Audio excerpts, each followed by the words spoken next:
Então, o tema hoje ele é interessante, porque normalmente a gente faz um tema ligado diretamente ao doutrina espírita ou um capítulo do Evangelho segundo o Espiritismo. Normalmente é como nós fazemos. Hoje é um pouco diferente. Hoje a gente vai tentar falar um pouco, dando continuidade. Há 2 semanas atrás, o nosso irmão, amigo Ted, fez uma apresentação da biografia de Allan Kardec e Leon Denis. Então a gente vai dar um pouco de continuidade em cima daquela apresentação, falando hoje do nosso ilustre Chico Xavier. Agora, seria impossível nós colocarmos a vida de qualquer um de nós aqui numa palestra de 45 minutos ou 1 hora. Muito menos uma pessoa da grandeza do Chico Xavier. Então, o que nós vamos aqui exemplificar é a trajetória do Chico Xavier. Porque seria impossível colocarmos aqui, em tão pouco tempo, quem foi realmente Chico Xavier. Uma coisa é certa: o espiritismo a nível de Brasil é a nível mundial. Ele foi traçado uma linha antes de Chico Xavier e depois de Chico Xavier. E hoje nós vamos entender o porquê. Então,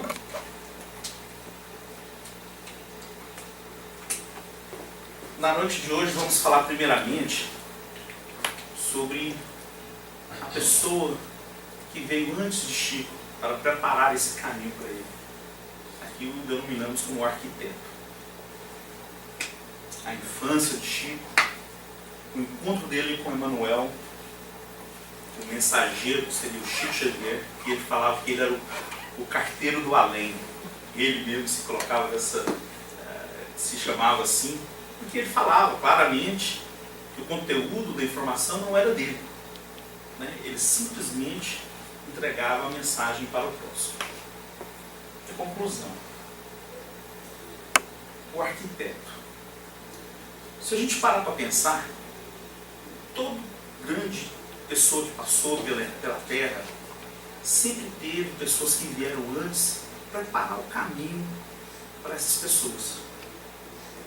Jesus, por exemplo, sabemos que o caminho dele começou a ser preparado lá atrás com Moisés. Moisés viveu, dependendo de onde a gente checar, mais ou menos 1270 anos antes de Cristo. Então, desde lá atrás, começou o preparo para a vinda de Jesus.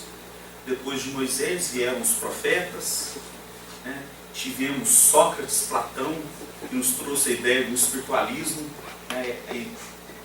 a ideia do espírito antes e depois daqui da terra, e assim por diante, para que Jesus chegasse. E assim tivemos outros também, a mesma coisa. Allan Kardec também teve pessoas que vieram antes dele preparar o caminho para ele.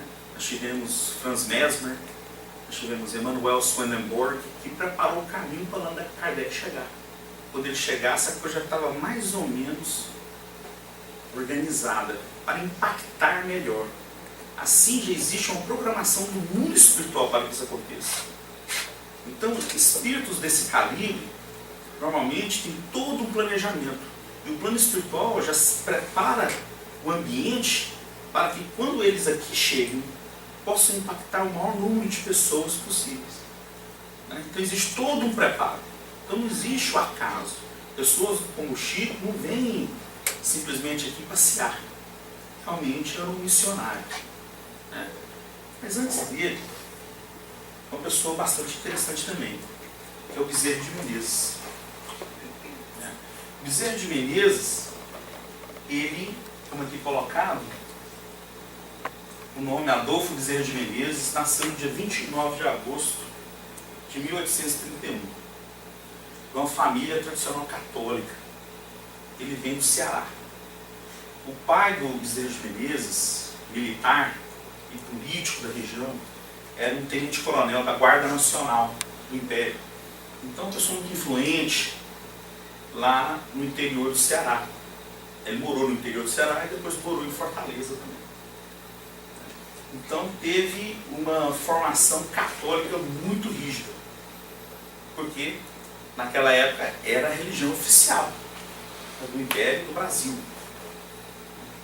Então, ele, quando ele tinha 20 anos de idade, o pai dele faleceu, desencarnou. Com o desencarne do pai dele, ele mudou para o Rio de Janeiro. Ele foi estudar medicina. Então, uma pessoa de muito com inteligência, muito avançada para aquela época, uma pessoa de um coração muito bom. Né? A gente vai entender o porquê.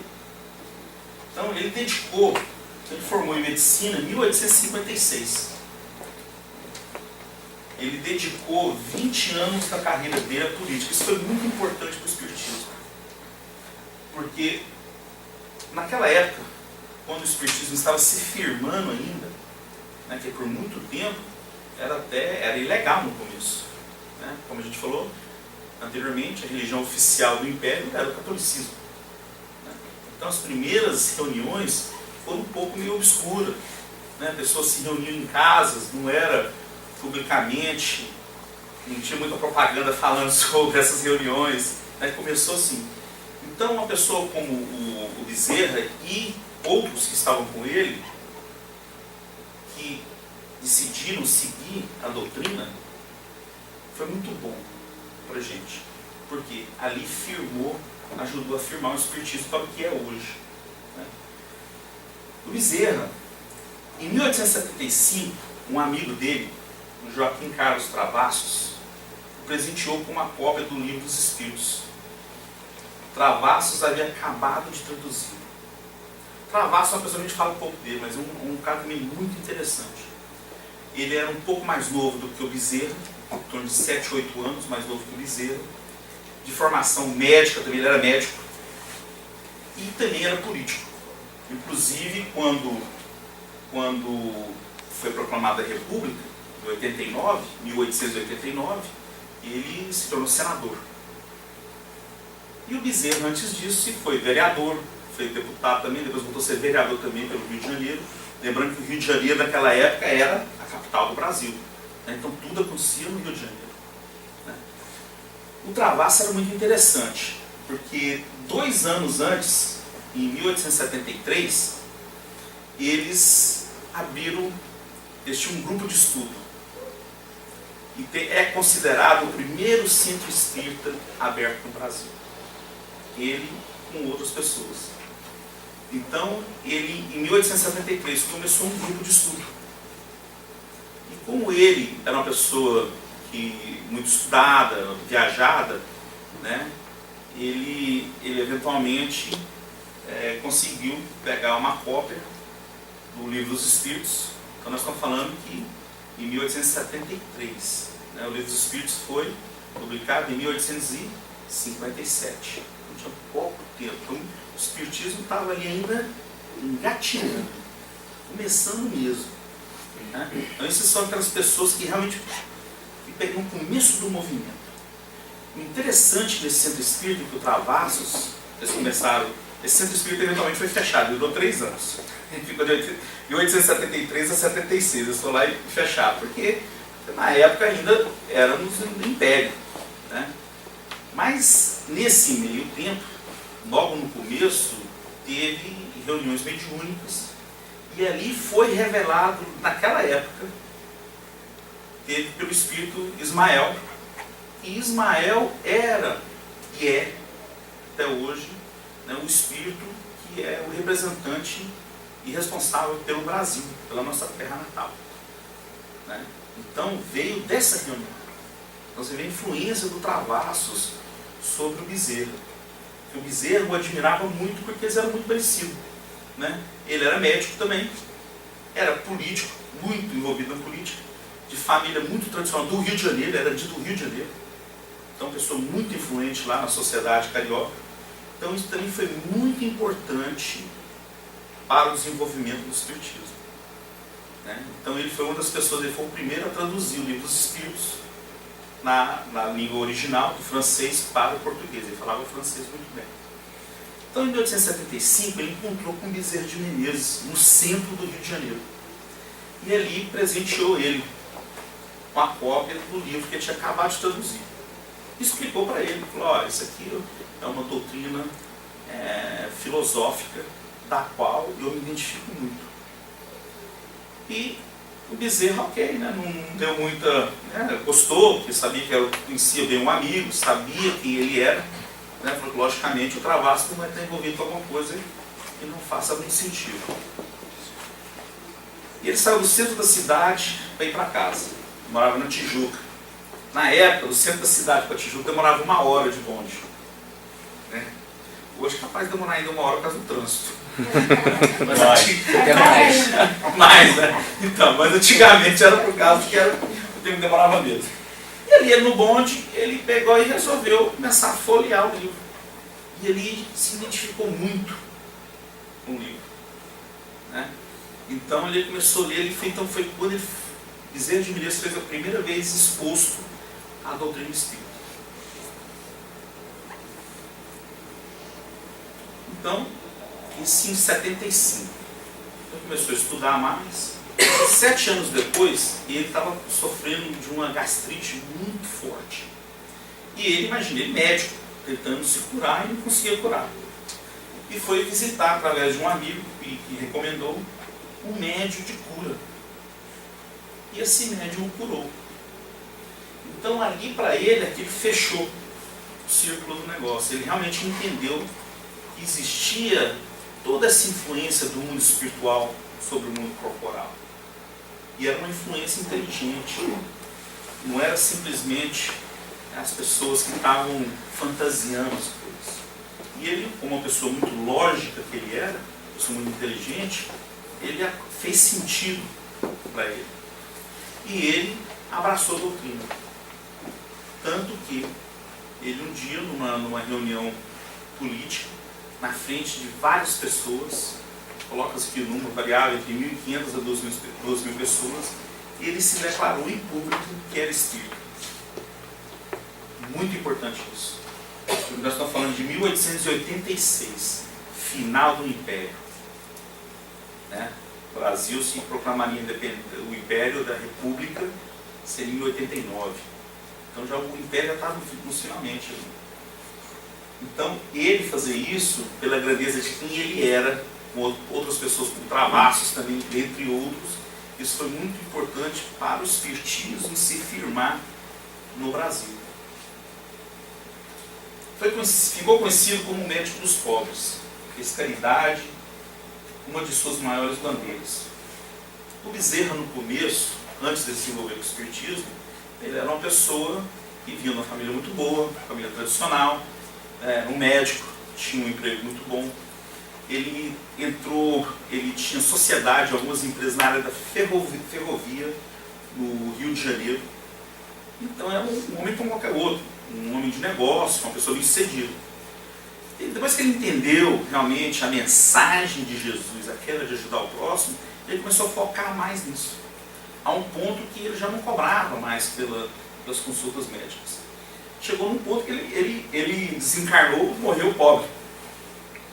Então ele não foi aquela pessoa que, isso por opção, ele poderia ter seguido aquele caminho onde ele se encontrava, seria uma pessoa de sucesso, poderia continuar fazendo bem ainda, mas ele preferiu ir pelo caminho que nos foi ensinado lá atrás pelo nosso Mestre Jesus, que às vezes nós não fazemos. O sucesso material, né? Porque o sucesso espiritual ele conseguiu, com certeza. Tremendamente, né? Esse, sem sombra de dúvida, né? O sucesso espiritual, ele com certeza alcançou níveis em uma encarnação muito alta.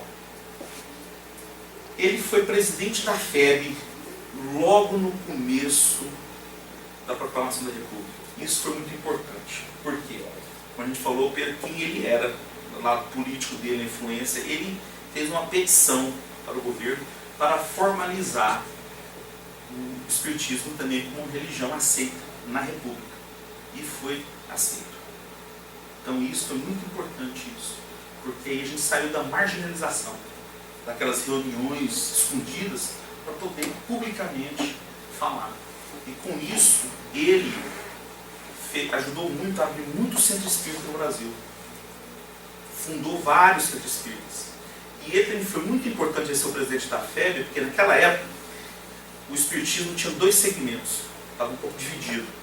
Existia um sentimento, um segmento, onde tinha um sentimento que o espiritismo não era uma religião, e sim uma filosofia.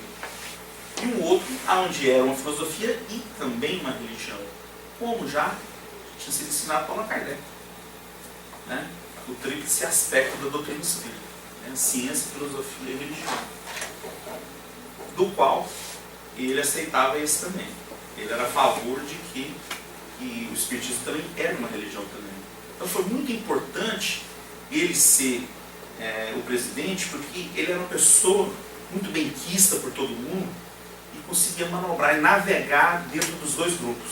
E com isso ele conseguiu unir o pessoal. Né? Então teve essa união e aí o espiritismo cresceu bastante. Esse pouco tempo, de 10 anos, 11 anos, ele na frente da FEB, difundiu muito. Então, ele foi a pessoa que preparou o terreno para o que viria logo na sequência. Né? Porque o Chico Xavier, ele encarna 10 anos depois que ele desencarna. Então a gente vê que não existe o acaso, é tudo programado. Né? Para que Chico tivesse o sucesso que ele teve, tinha que vir alguém para preparar o caminho. E esse alguém foi o Bezerra. Porque sem o Bezerra, o trabalho do Chico teria sido muito mais difícil. Se não viesse alguém lá atrás para afirmar o espiritismo como uma doutrina religiosa aceita pela República, ia assim continuar na marginalização.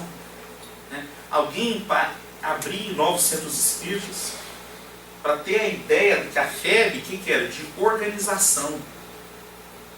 Nessa última terça-feira tem até uma pergunta interessante. A gente tem um grupo de mediunidade na terça-feira. E alguém fez uma pergunta muito interessante. Que pouca gente fez essa pergunta. O receio dele com a FEB era que criasse, como existe a hierarquia que existe dentro da Igreja Católica, dentro do protestantismo, dentro da Igreja Evangélica. Ele achava que isso poderia acontecer. Aí a gente explicou para ele que não é bem assim. Na verdade, a FEB é hoje para os centros espíritas uma fonte de informação. A FEB não impõe nada sobre o centro espírita nenhum. Ela não tem como chegar aqui, por exemplo, e retirar a pessoa que é o dirigente, o presidente do centro, ou algum palestrante. Não faz isso. Ela se tornou um centro aonde você de recursos, onde você pode buscar informação. Então sistematizou a doutrina, né? Criou-se ferramentas, apostilas, para as pessoas poderem trabalhar. Né? Porque imagina, os centros começaram a espalhar e não tinha mais ou menos um direcionamento. A ideia do Bezerra era justamente isso. E o Chico veio logo na sequência, porque os livros do Chico, quase todos, muitos, foram para a FEB, para se estruturar isso aí. Você vê que já foi uma coisa planejada. Então eu vou falar, não existe acaso. Na doutrina espírita, tudo já nos explica que o mundo espiritual faz todo um planejamento por trás dessas grandes pessoas que estão aí por vir. Então fica o nosso obrigado ao nosso amigo que desencarnou em 11 de abril de 1900. Bem, ele desencarnando, chegou o nosso ilustre irmão e amigo Chico Xavier. Francisco Cândido Xavier nasceu no dia 2 de abril de 1910 em Pedro Leopoldo. Imagina se ele tivesse nascido dia 1º de abril. O pessoal fala, pô, o cara ficou ouvindo vozes e tal, Santos, cara, imagina, seria até coisa meio hilária, né? Mas ele, né, nasceu no dia 2, ainda bem. Filho de João Cândido Xavier e Maria João de Deus. Ele era muito próximo da mãe. Né? Então, mas infelizmente, ele perdeu ela muito cedo. Ele perdeu a mãe dele com 5 anos de idade. Então, e a mãe dele era muito querida, gostava muito dele, e ajudou muito ele como criança. Inclusive, ele conversava com ela. A mãe dele voltou, isso no filme Chico Xavier, é bem colocado isso. Então, ele como era uma criança, imagina, uma criança ele começou a ter experiências com contato com o mundo espiritual aos 4 anos de idade. Imagina como é que isso é complicado. A criança não sabendo, ia perguntar para os adultos. Você imagina, numa época lá atrás, ele nasceu em 1910, ele com 4, 5 anos, 1915, 14, então não tinha o conhecimento que nós temos hoje. Né? Ainda o catolicismo, ainda totalmente, nós vivíamos num país católico.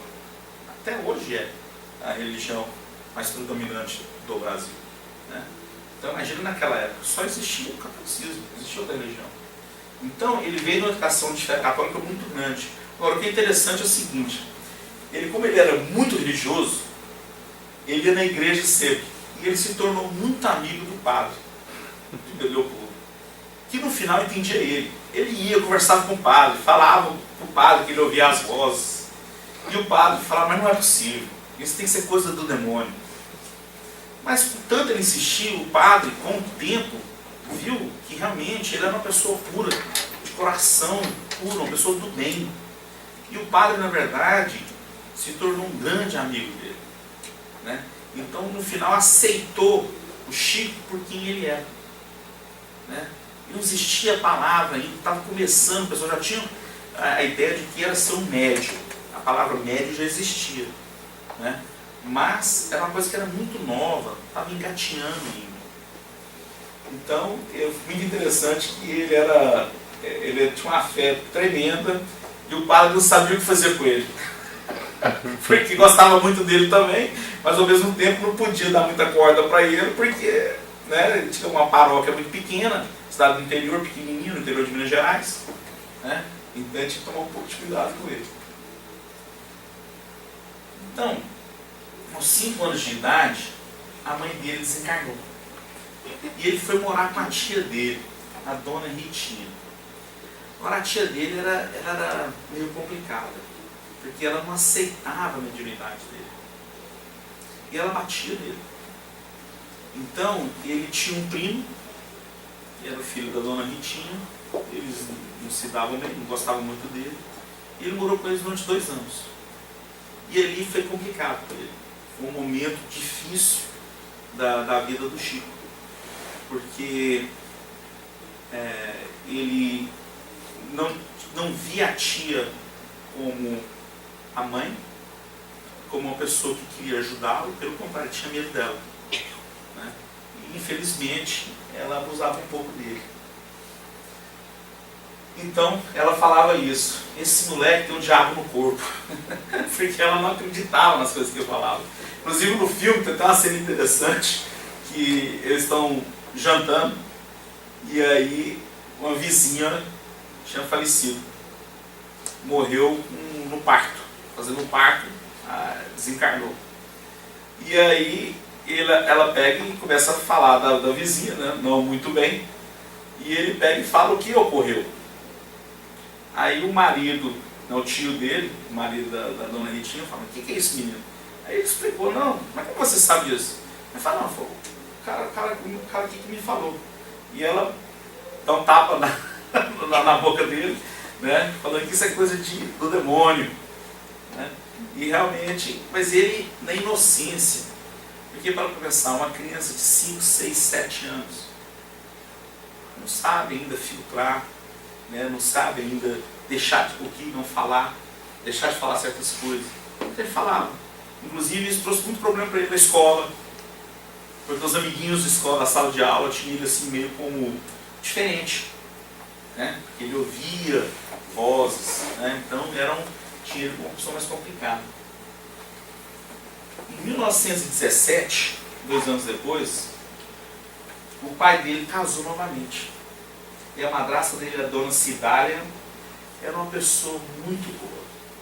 Aí ele encontrou novamente uma mãe, uma genitora, uma pessoa para cuidar dele.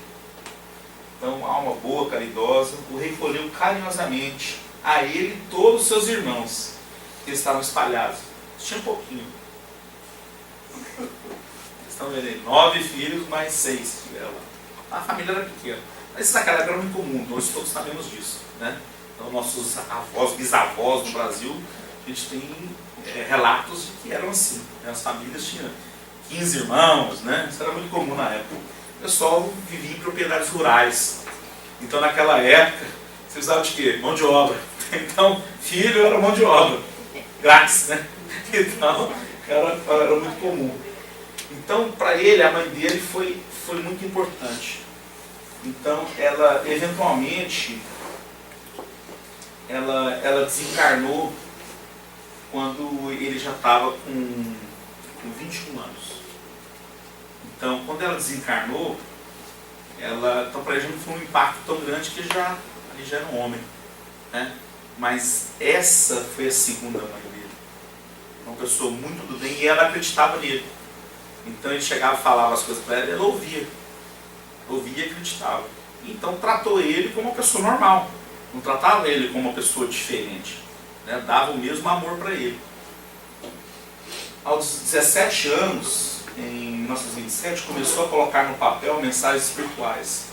Foi aí o primeiro centro espírita que ele abriu lá em Pedro Leopoldo, com a ajuda de um casal, e ele começou a psicografar. Na verdade, ele já psicografava antes. Ele psicografava desde criança, né?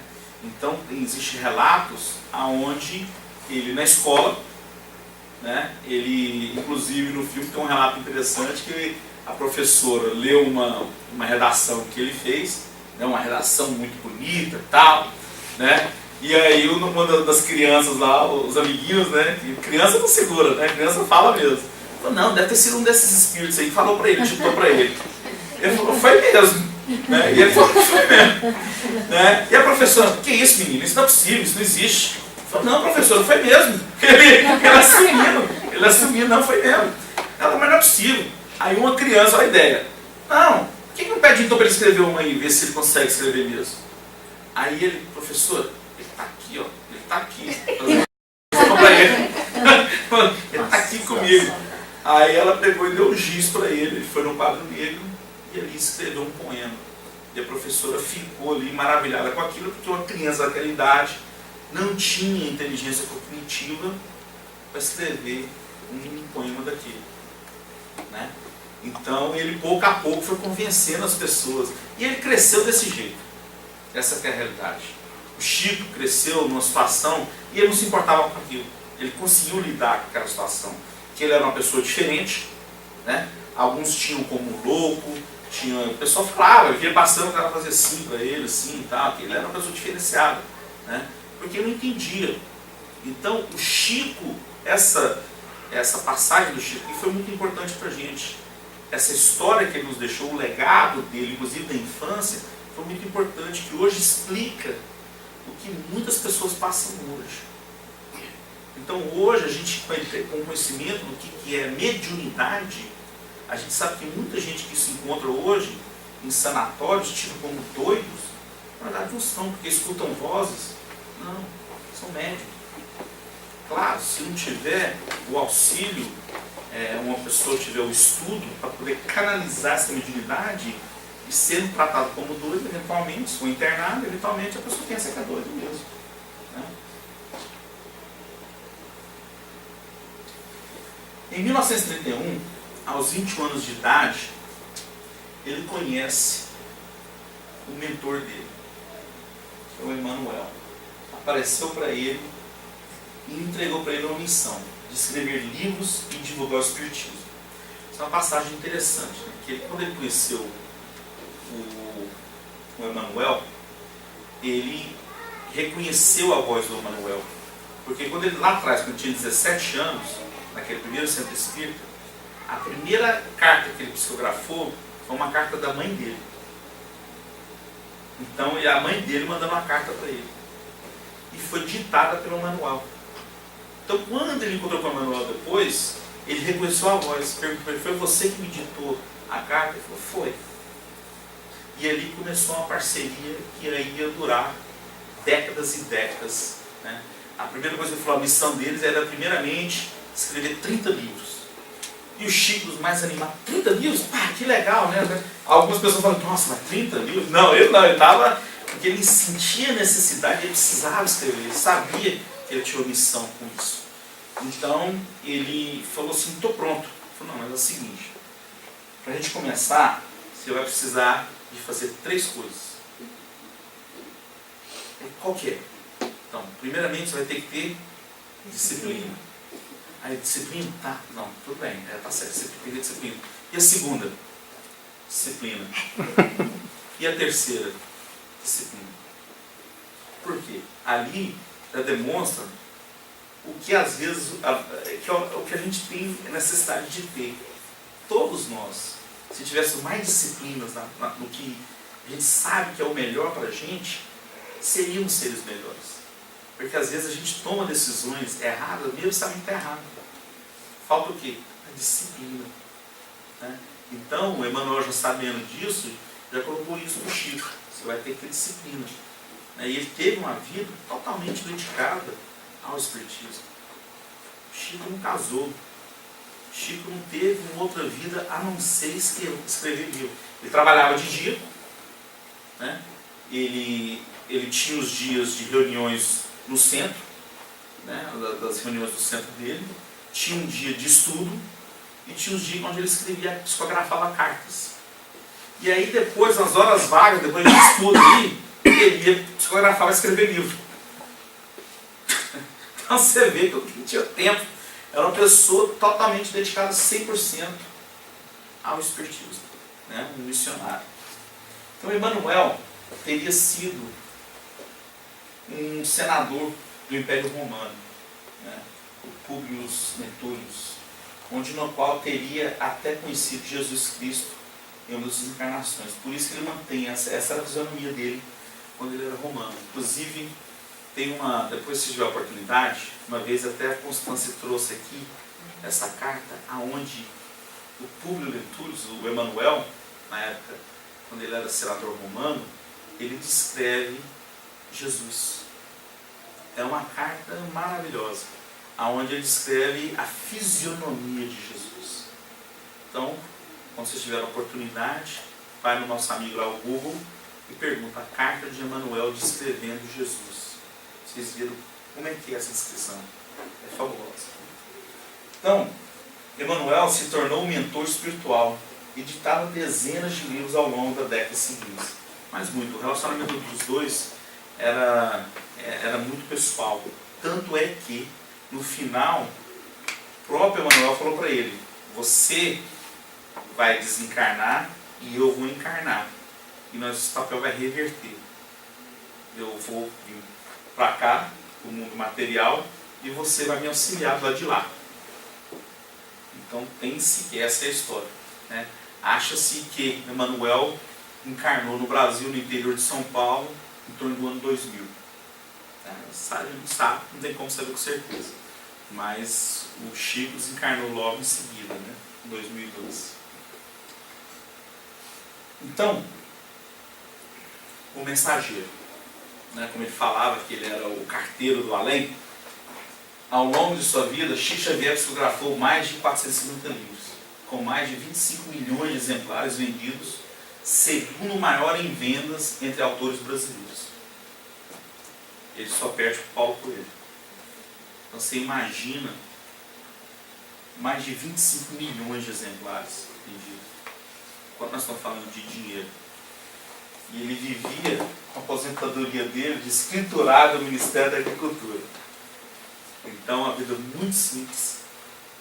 Então, ele dedicou todos os direitos autorais, não só para a FEB, para várias entidades filantrópicas. Até hoje.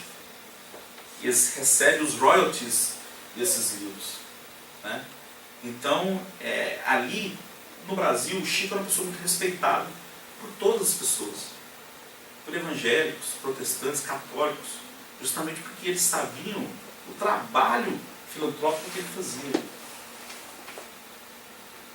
Então, ali era claro, nítido, né, o trabalho que era feito. Ele não estava fazendo aqui para o bem pessoal, né?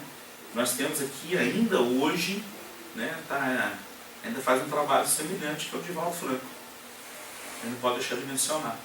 Ele faz um trabalho muito parecido, né? Infelizmente ele já está com 89 anos. Né?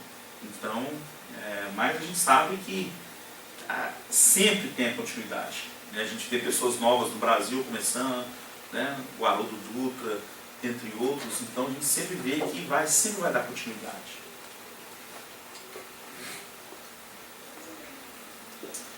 Em seu primeiro livro, em 1932, Parnaso do Além-Túmulo, coletânea de poemas de autores brasileiros e portugueses, entre ele Augusto dos Anjos, Casimiro de Abreu, Castro Alves, Olavo Bilac, Antero de Quintal. Chico Xavier psicografou os poemas, mas foi Emmanuel que apontou quais poemas deveriam ser publicados. Esse é o primeiro livro dele. Então ele estava, você vê pelos autores, e ele falava claramente, nada disso aqui é meu. Inclusive ele teve, logo em seguida, problemas, porque a família do jornalista, escritor, político, Humberto de Campos, a mulher do Humberto de Campos processou o Chico. Porque ela falava que se o Chico fosse usar o nome de Humberto de Campos, os direitos autorais tinham que ser para a família do Humberto de Campos, para ela e para os filhos. Ou se ele não fosse, se não fosse para eles ter o direito, então ele não poderia usar o nome. Então isso até criou uma jurisprudência no Brasil, porque foi a juízo e o juiz deliberou que, como ele já tinha morrido, cessava ali os direitos autorais para a família. Então deu a favor do Chico. Então, uma coisa interessante, o Chico, ele criou algumas jurisprudências no Brasil lá, essa foi uma. Sabe que nessa época... O juiz era espírita, então ele explicou todas as coisas. E a família se tornou espírita, Humberto Campos. E é por isso que ele, o Humberto Campos, escreveu Irmão X, que corta o nome. Porque eu estou querendo escrever, daqui para aí vocês aprender. Aí ele é Irmão X também. Nesse ano, quando saiu esse livro, a Academia Brasileira de Letras fez uma análise do livro. E teve um dos membros que depois fez uma conclusão no livro que falou: não sei se espírito é verdade ou não, mas das duas uma. Se for verdade, então existe o mundo espiritual. Mas se não for verdade, ele tem que ser apontado para a Academia Brasileira de Letras. O livro era espetacular. Eles viam o conteúdo, pelo conteúdo não tinha como negar. No final das contas, é o que a doutrina espírita sempre prega. A mensagem que vem do lado de lá, a gente sempre olha, será que é uma mensagem positiva ou negativa? É um espírito do bem ou um espírito inferior? É só você olhar o conteúdo da mensagem. E foi o que eles fizeram, olhar o conteúdo e falar, não, ali quem escreveu isso aí sabia o que estava fazendo. Então o Chico, você falando agora do juiz, teve um outro caso dele interessante, você vê que era a jurisprudência. Ele criou algumas lá. Teve uma lá na minha terra natal, em Goiânia, onde teve um caso de dois jovens, de 18 anos, brincando com uma arma de fogo, e a arma de fogo disparou. E um desencarnou, morreu. Então, vamos dizer assim, esse jovem adulto foi processado pela família, do jovem que morreu, e ia ser condenado, com um homicídio culposo. Ia para a cadeia seguramente. Só que aí o Chico, uma carta que entregou para o pai da criança, aonde o filho colocava ali o nome da mãe, que era chamado nome de carinho, não o nome verdadeiro dela, mas aquele nome que só a família sabe. Colocou o nome do avô dele, do pai dele, e colocou uma série de informação ali que não tinha como o Chico saber. E aí ele contou, falou, não foi culpa dele, foi um acidente, foi um acidente da vida mesmo, ele não teve intenção nenhuma de me matar e ele não deveria ser processado. O pai, no final, assinou Tomás, era o nome do filho dele, e a assinatura era a assinatura do filho, comparado com a identidade. Então, o pai, que era tido como ateu, falava que ele era ateu, chegou para o juiz promotor de justiça e apresentou a carta. E falou, eu queria falar que eu não acredito que ele fez intencionalmente. E o promotor de justiça, logicamente, perguntou para ele, falou, você tem certeza disso? Você é espírita? Ele falou, não, pelo contrário, não acredito em nada. E agora veja bem a minha situação, como o pai vindo aqui pedir para você liberar a pessoa que teoricamente matou meu filho. Mas eu acredito que realmente foi um acidente, porque a carta era tão profunda, era tão nítida para ele, que vinha do filho, que ele teve que aceitar, apesar de ser ateu. Né? E o juiz deliberou e aceitou a carta. E o jovem foi absolvido. Né? Então, anos depois, eles entrevistaram o juiz, que não era espírita, esse juiz era católico. Ele falou que eu não tive como, porque as informações que estavam ali eram tão contundentes que não tinha como não aceitar. E ele disse que no futuro, quando ele conheceu o Chico pessoalmente, esse juiz, o Chico revelou para ele que no futuro próximo isso ia ser mais normal do que naquele momento ali, né? Que ali foi uma anormalidade. Criou-se inclusive a jurisprudência, outra que ele criou. Então ele até falou assim, isso no futuro vai ser uma ferramenta que vai ser mais usada. Agora, quando isso vai acontecer, a gente não sabe. Então, a gente sugere o Chico, a gente sabe que deixou aí mais de 450 livros, mas tem alguns livros que a gente sugere de ter. Né? Esse primeiro livro, Emmanuel, é um livrinho curtinho assim, a gente tem ele aqui na biblioteca. É um livrinho de capa verde, quer dizer, essa edição que temos aqui, né? Então ele defende muita comunhão do lado científico, a fé religiosa, é escrito por Emmanuel. Né? Então Emmanuel, com todo o seu conhecimento, é um livro bem legal de se ler. Esse também aqui, o Brasil, Coração do Mundo, Pátria do Evangelho, que foi no mesmo ano, pelo Humberto de Campos. Então, a versão espírita da história do Brasil. Aqui eles explicam por que hoje a gente vê onde, por exemplo, o espiritismo nasceu na França. O espiritismo hoje é muito mais forte no Brasil do que na França, em qualquer outro país do mundo. Né? E esse livro aqui explica muito sobre isso. Paulo e Estevão, para mim, um dos meus favoritos. É um livro que gosta de história fenomenal. Né? Então, um livro que conta a história no começo do cristianismo e a história da vida do apóstolo Paulo de Tarso. É muito legal. Nosso Lar. Né? Quem que não gosta do Nosso Lar? Do filme. Né? Então, o Chico trouxe para a gente, entre nos seus livros, né? Toda a obra do André Luiz. Né? O André Luiz, ele tem publicado 23 livros. Eles falam que tem 16 desses 23, que é essa coletânea, que se lê esses livros, você vai ter uma visão muito boa de como funciona a vida no mundo espiritual. Porque ali ele traz as experiências dos espíritos que desencarnam, né? E nos traz ali vividamente como funciona. Né? Então, inclusive no filme Nosso Lar, né? um filme fabuloso, e diz que vai vir um outro aí agora, na sequência, né? Os Mensageiros, parece. Então, nós vamos aguardar. Então, essa aqui é uma recomendação que a gente faz de alguns livros que seria interessante de ter, né? Porque o Chico tratou de vários assuntos. Né? Ele tratou de assuntos como que o André Luiz nos trouxe, a vida no mundo espiritual, de assuntos como a desobsessão, de assuntos como o sexo, assuntos como de tudo que se imaginar, ele tratou nos livros dele. Porque a diferença do Chico, quando a gente falou anteriormente que tem esse divisor do antes e depois do Chico, porque você tem as obras de Allan Kardec, que são as obras da codificação. Esses são o que a gente chama do landmark, aquilo onde não se muda. Né? Ali foi como foi codificado.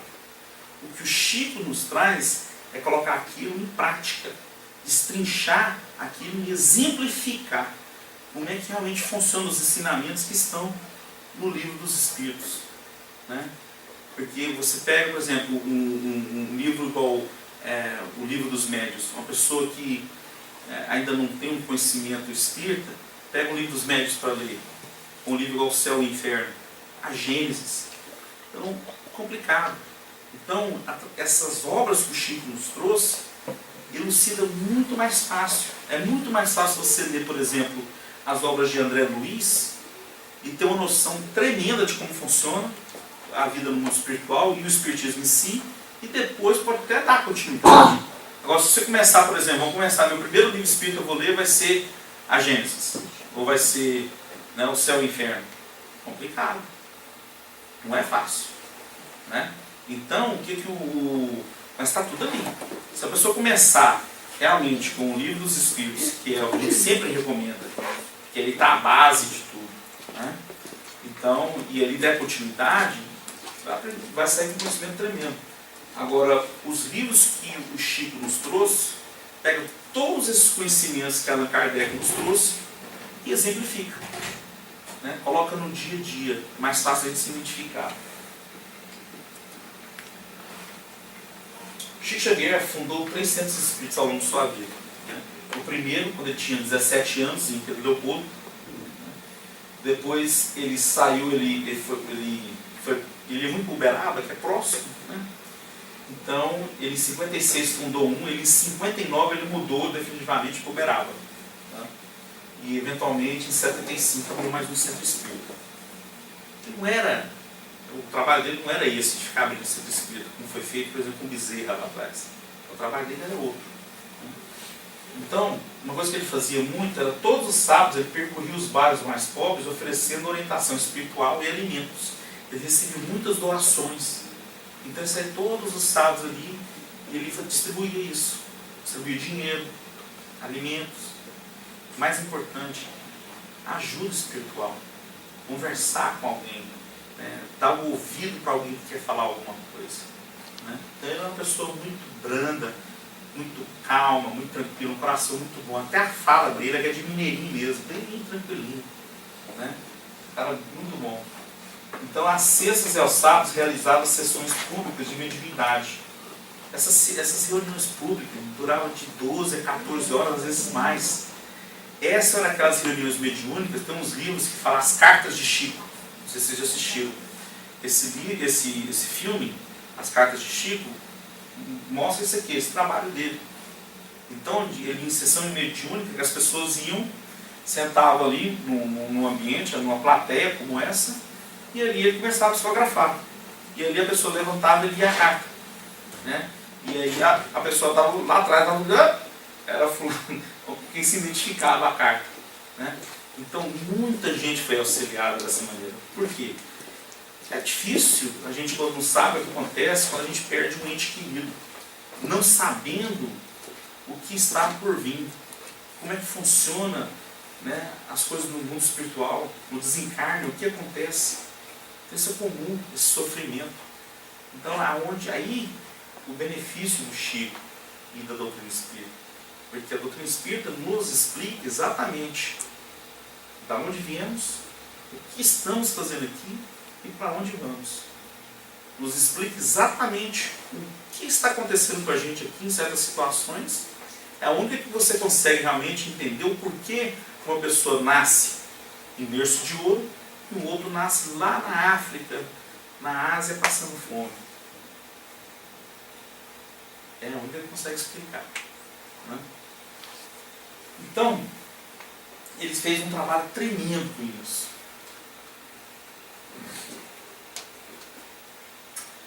Aí, em 1971, ele já, nessa época, já com 61 anos, no auge, Chico já tinha quase 200 exemplares de livros já escritos. Então ele já era o Chico Xavier naquela época. Ele foi convidado a fazer um programa de televisão chamado Pinga Fogo. Para quem nunca viu, eu convido vocês. Inclusive eu trouxe aqui uma vez um DVD, a gente tem ele aqui na nossa biblioteca. Tá? Se não tiver aí é porque está na casa de alguém. Se estiver aqui na casa de alguém, traga de volta para os outros também assistirem. Né? Então, mas está por aí, tá caminhando por aí, em algum lugar. Muito bom, entendeu? Ele era um painel de pessoas que ali você tinha jornalistas, teve pastor, evangélico fazendo perguntas, teve pessoas de tudo quanto natureza fazendo perguntas para ele e perguntas que vinham da plateia também, né? Então ali teve perguntas, ele falou de temas na época muito complicados, né? Nós estamos falando do começo dos anos 70, né? Então ele falou de perguntas como o sexo, o homossexualismo, a Igreja Católica, a alimentação carnívora, reencarnação, sofrimento, ou sobre Judas Iscariote, entre outros assuntos.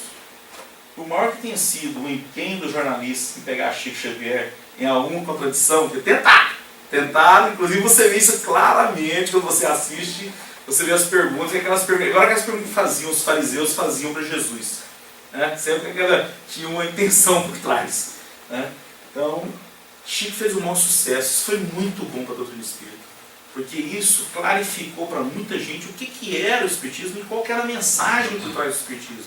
Porque muita gente pensa erroneamente que o espiritismo é uma coisa do diabo, mal sabe que segue a mesma Bíblia. É o mesmo Messias, é Jesus, os segmentos. Pelo contrário, a doutrina espírita foca mesmo nos ensinamentos de Jesus. Ela não esquece o Velho Testamento. Ela aceita o Velho Testamento, mas sabe que ali é a história do povo hebreu. O espiritismo foca o quê? No Novo Testamento. Os ensinamentos de Jesus. Né? O Sermão da Montanha, que a gente falou aqui, são 15 capítulos do Evangelho, é o Sermão da Montanha de Jesus. As bem-aventuranças. Né? Esse é o foco da doutrina espírita. Né? Então, esse programa, ele já era famoso na época. Era um programa de entrevista, era o Jô Soares da época. Né? O David Letterman de hoje aqui era esse programa aí. Então, era um programa que durava 1 hora. Agora imagina o seguinte, era ao vivo. Então não tinha igual hoje, era ao vivo, errasse ali, era ali mesmo, ficava ali, não tinha como editar não. O primeiro programa durou 3 horas. O pessoal não queria desligar, porque a audiência estava lá em cima, o dono da emissora, da TV Tupi antigamente, mantém o negócio, faz mais pergunta, Era assistir Chateaubriand. É. Não era? Assista tudo. Exatamente. Então, deixa o negócio rolar, porque estava no auge, né? E na segunda que teve, durou 4 horas. Você imagina do tanto, é muito interessante. Vejam porque é hilário o negócio, vocês verem as perguntas. Tem uma pergunta que eu acho bem interessante. Um pastor evangélico, não colocando nenhuma situação aqui, mas ele fez uma pergunta para colocar ele numa situação difícil. Né? Ele questionou sobre a reencarnação. Aí o pastor fez uma pergunta muito longa, na verdade, uma coisa simples, de chegar e perguntar para ele. Né? Então ele perguntou para ele da seguinte maneira, falou assim, como é que você explica se Deus criou Adão e Eva teve Caim e Abel, né? Teve 7 depois, né? Mas está falando só de Caim e Abel. E como é que você explica de onde veio Caim e Abel? Aonde entra a lei da reencarnação?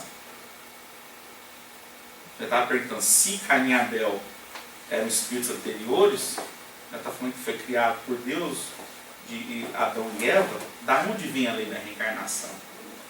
Aí o Chico, com muita calma, naquele jeitão dele, mineirinho, ele agradece ao ilustríssimo pastor, e ele falou assim, se o senhor olhar na Bíblia, lá no capítulo 4, no versículo 16 e 17, ali, eu não estou colocando aqui uma pergunta contra pergunta, porque nós estamos querendo discutir. Mas eu quero exemplificar, que se o senhor verificar ali, vai demonstrar aonde Caim, depois de ter brigado com Deus, ele ali se retira e ali ele desenvolve toda uma civilização e segue com ele vai para uma cidade e ele se casa. Opa! Teve alguns problemas aí nessa passagem, né? Como é que ele se casou? Se era só Caim e Abel. Ele casou com quem? Né? E ele foi para que cidade? Se era só eles, para desenvolver uma civilização depois que muitas pessoas vieram depois dele. Então o que Chico explicou? O que a doutrina espírita nos explica claramente. Aquilo é uma metáfora aonde a doutrina espírita nos ensina sobre a raça adâmica. A raça adâmica que veio para a Terra, que deu o desenvolvimento da Terra. Isso ilustra muito bem um livro chamado Exilados da Capela. É um livro curtinho também, onde mostra, porque não se lembra, a gente tem a Terra, a gente tem na antropologia, no estudo nosso, aonde você tinha o homem lá da caverna, e de repente a gente estava ali na Mesopotâmia, já vivendo em sociedade, junto dos sumérios, e logo construindo pirâmides aí pelo mundo todo. Não teve muito essa transição. De repente a gente está de um povo muito atrasado para um povo mais desenvolvido. E isso é explicado claramente, que isso foram espíritos que vieram de um outro planeta, que a gente pensa que nós somos únicos, né? Vivemos num universo de bilhões de estrelas e nós somos os únicos aqui nesse universo. Claro que não. Deus não faria isso. Apesar de sermos criados à imagem dele, como é colocado, há um vasto planetas aí em que vivem espíritos como a gente, né? Não necessariamente na matéria que nos encontramos, né? Então funciona muito bem. É só assim que você consegue realmente entender esse desenvolvimento da Terra. Vou colocar para vocês aqui rapidinho um clipezinho do Pinga Fogo, para vocês verem. Esse aqui é o Chico mesmo no Pinga Fogo. Então, espectador, eu não sei se isso aconteceu. Eu quero que você conte um fato ocorrido num avião em que você viajava, cujos motores entraram em pane. E você também, como os demais passageiros, o que era perfeitamente natural, entrou em pânico. O que aconteceu dentro desse avião? Esta resposta exige, vamos dizer, uma atitude, talvez, de fazer um pouco de humor, mas é a verdade que eu vou contar. Em 1959, eu me dirigia de Uberaba, para onde eu me transferira recentemente. Eu me dirigi para Belo Horizonte, junto da qual está Pedro Leopoldo, a terra onde nascia a presente reencarnação. E então o avião decolou de Uberaba e fez uma breve parada na cidade de Araxá. Depois o avião decolou de novo. Depois de uns 10 minutos, o avião começou a se inclinar para um lado, para outro, às vezes fazia assim uma pirueta, e o pessoal começou todo a gritar e a pedir a Deus, pedir socorro. Eu estou ali acompanhando. Veio o comandante do avião e disse que não nos impressionássemos, que era um fenômeno chamado vento de cauda, e que apenas chegaríamos um pouco mais depressa. Mas algumas pessoas disseram, mais depressa no outro mundo.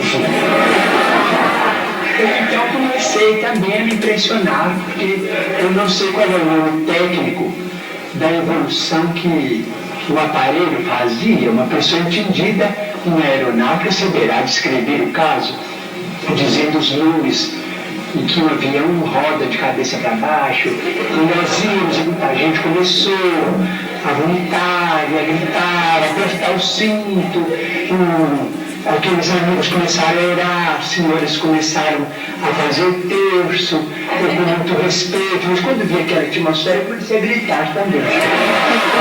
Eu percebi, todo mundo está gritando, eu também vou gritar. Porque isso é a hora da morte. Eu comecei a gritar, valei, meu Deus. Alguém disse, o Chico Xavier está ele virou espírita. Esse sacerdote, com muita bondade, disse, não, mas eu sei que o Chico tem pedido orações em muitos documentos. O Chico está orando conosco no texto, disse, graças a Deus, Pai, eu também estou orando. Mas comecei a gritar, valei, meu Deus.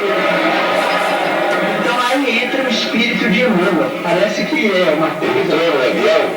Parece uma coisa de anedota, né? Uma coisa de fantástico, mas é a verdade.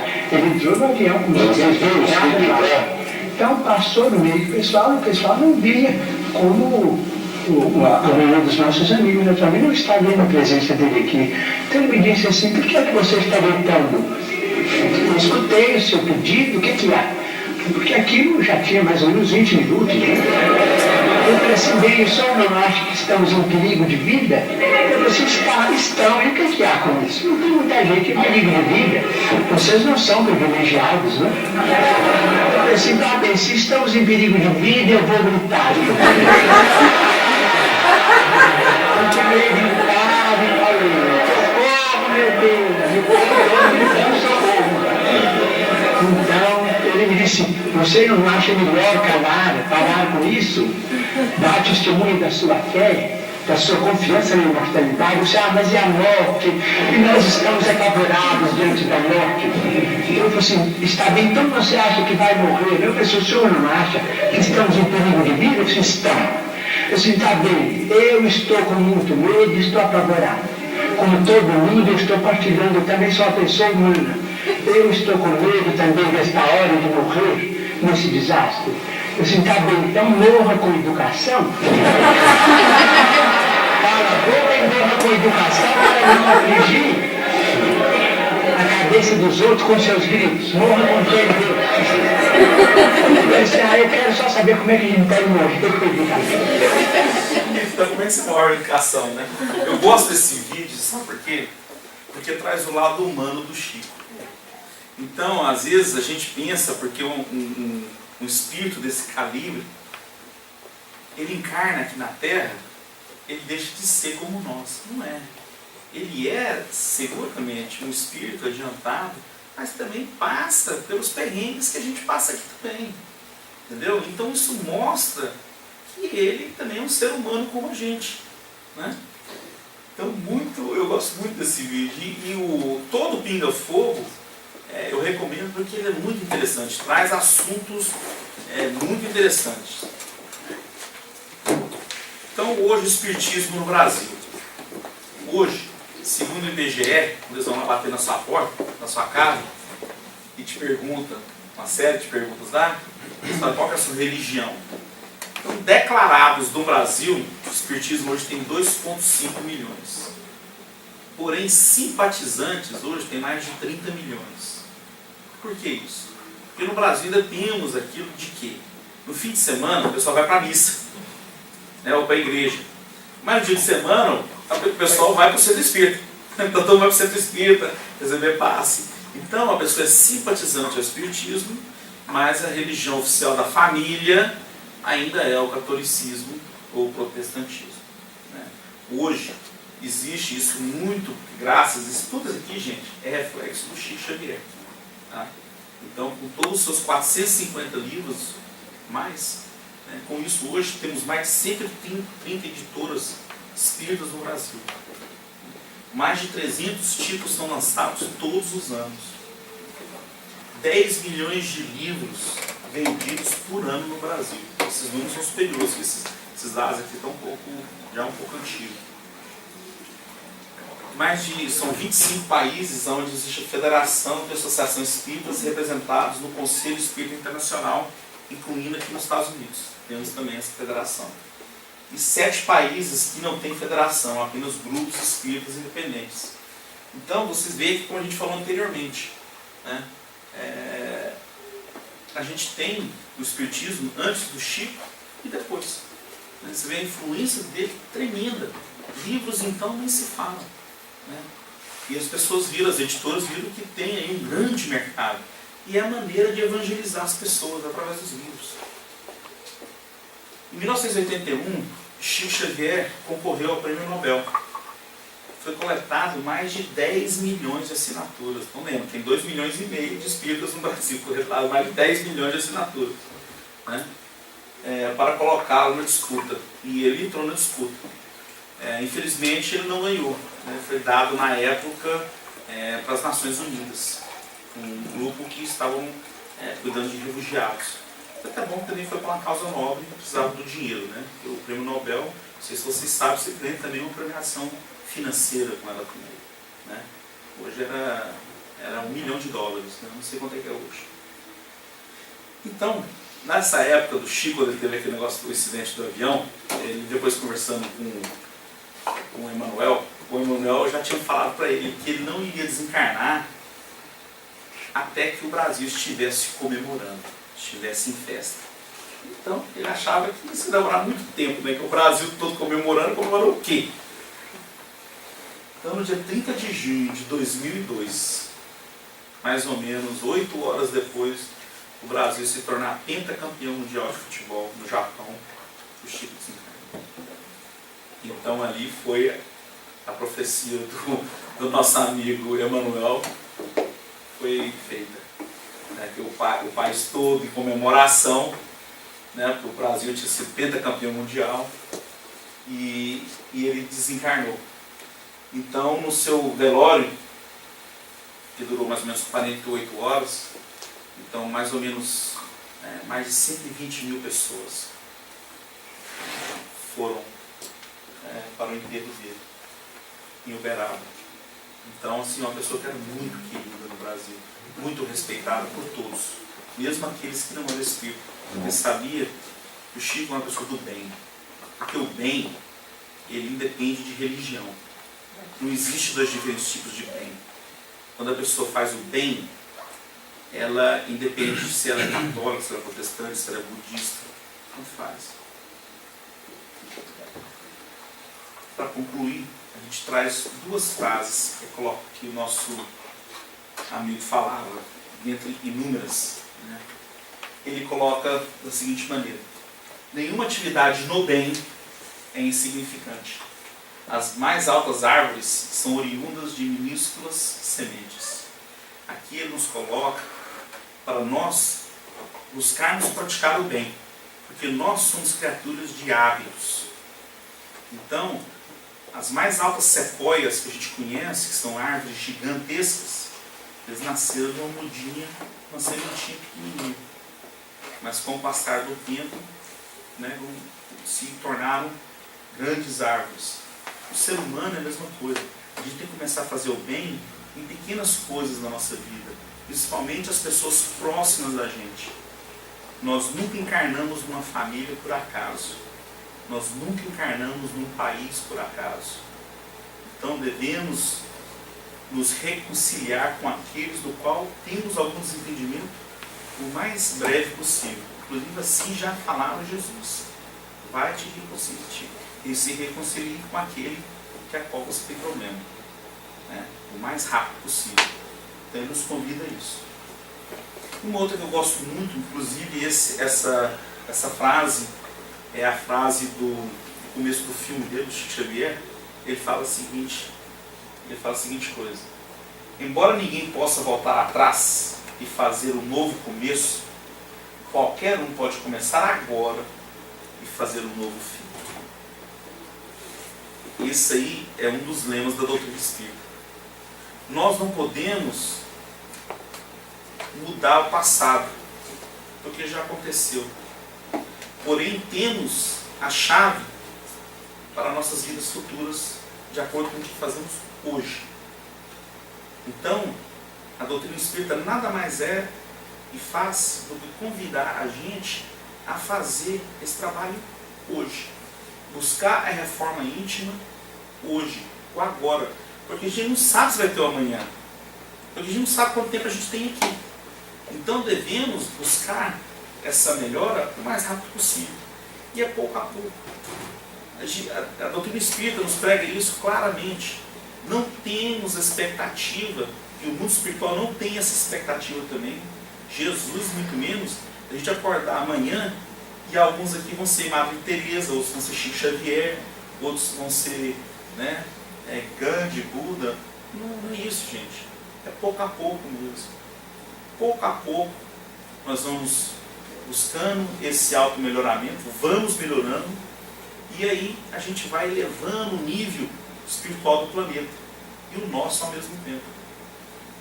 Esse é o intuito. A gente vem para cá, nesse planeta, para buscar o conhecimento e a moralidade. E é só através do bem que a gente consegue chegar lá. Então, está estendido o convite, né? Então vamos colocar mãos à obra, né? E pouquinho em pouquinho a gente chega lá. Então, é essa a mensagem de hoje. Obrigado a todos.